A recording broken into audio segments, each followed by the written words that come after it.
প্রথমত আমরা আজকের বিজয় দিবসে ঢাকা বিশ্ববিদ্যালয়ের পক্ষ থেকে দেশবাসীর প্রতি আমাদের সালাম এবং শুভেচ্ছা। ছাত্র জনতার গণ অভ্যুত্থানের পরিপ্রেক্ষিতে আপনি যেমনটি বলেছেন, এই বিজয় দিবসের একটা বিশেষ তাৎপর্য আছে। আমাদের সামনে একটা বিরাট সম্ভাবনা এখন এসে দাঁড়িয়েছে। নতুন বৈষম্যহীন গণতান্ত্রিক সমাজ বিনির্মাণের যে সম্ভাবনা আমাদের সামনে এখন আছে, সেটি করতে হলে বৃহত্তর জাতীয় ঐক্যমত্য দরকার। যার যার পর্যায় থেকে দায়িত্বটুকু আমরা যার যা দায়িত্ব পালন করছি সেটি আন্তরিকতার সাথে পালন করা প্রয়োজন, এবং আমাদের শহীদদের প্রতি তাদের যে চরম আত্মত্যাগ সেটিকে স্মরণ করে এর যে একটি পরম্পরা আছে 52, 68, 71, 90 এবং আমাদের 24, এই ঘটনাগুলো প্রমাণ করে যে জাতির সবচাইতে ক্রান্তি লগ্নে ছাত্র জনতা উঠে দাঁড়িয়েছে এবং জাতিকে রক্ষা করবার জন্য এক বৃহত্তর ঐক্যমত্য তারা তৈরি করতে পেরেছে। আমাদের সামনে যে যাত্রা, সেটি প্রধান চ্যালেঞ্জ হবে এই ঐক্যমত্য ধরে রাখা এবং যার যার পর্যায় থেকে দায়িত্ব পালন করা। এই মুহূর্তে সঠিক পথে রয়েছে তো বাংলাদেশ?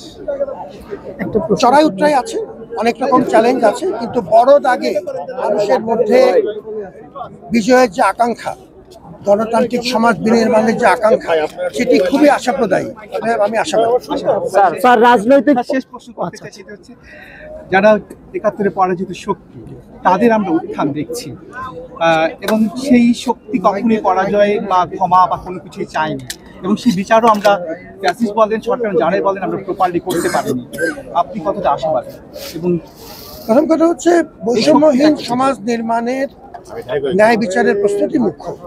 ন্যায় বিচারের জন্য যে পক্ষই জড়িত থাকবে, ন্যায় বিচারের প্রক্রিয়া চালিয়ে নেওয়া দরকার আছে।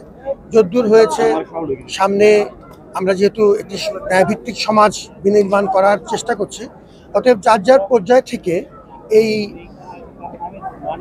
একটি ন্যায়ভিত্তিক সমাজ নির্মাণের পথে যে সুবিচার কায়েমের যে পূর্বশর্ত, সেটি ধীরে ধীরে আমরা ওই পথে এগুচ্ছি।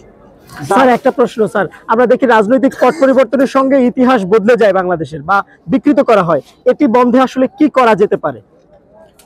এটি বন্ধে আমাদের প্রথম কথা হচ্ছে, আমাদের তরুণ সমাজ, আমাদের ছাত্র সমাজ, আমাদের তরুণ জনতা যথেষ্ট সচেতন। ইতিহাস বদলানোর চেষ্টা তো বহুবারই বাংলাদেশের প্রেক্ষাপটে বহুবারই বিভিন্ন সময় হয়েছে, কিন্তু ঘুরে ফিরে মানুষের মনে প্রকৃত যে ইতিহাস, সেটি জানবার আগ্রহ থেকে গেছে। আপনি যখন আজকের আমাদের স্মৃতিসুদ্ধের পাশে এসে দাঁড়ালেন, দেখুন যে লক্ষ জনতা সমবেত হয়েছে, তারা ইতিহাস জানতে চায় এবং ইতিহাসের প্রতি তাদের যে এখনো গভীর মমত্ব আছে।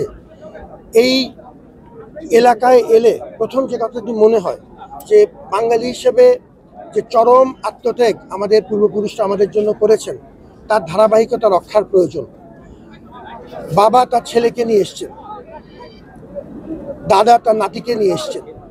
আমরা তো এই সংবাদ যে আমাদের বিজয়ী উত্তরাধিকার আছে, সেই সংবাদটা আমরা জেনারেশন থেকে জেনারেশনে পার করার চেষ্টা করছি। আমরা এভাবেই প্রকৃত ইতিহাস গড়ে উঠবে। ইতিহাস তো মানুষের মনে থাকে আসলে। স্যার, আপনি ঐক্যমতের কথা বলছিলেন, জাতীয় ঐক্যমত, যে পরাজিত শক্তি, সেই শক্তিকে ক্ষমা চাওয়া, সেই শক্তিকে প্রতিহত করার জন্য ঐক্যমত এখনো জরুরি কিনা?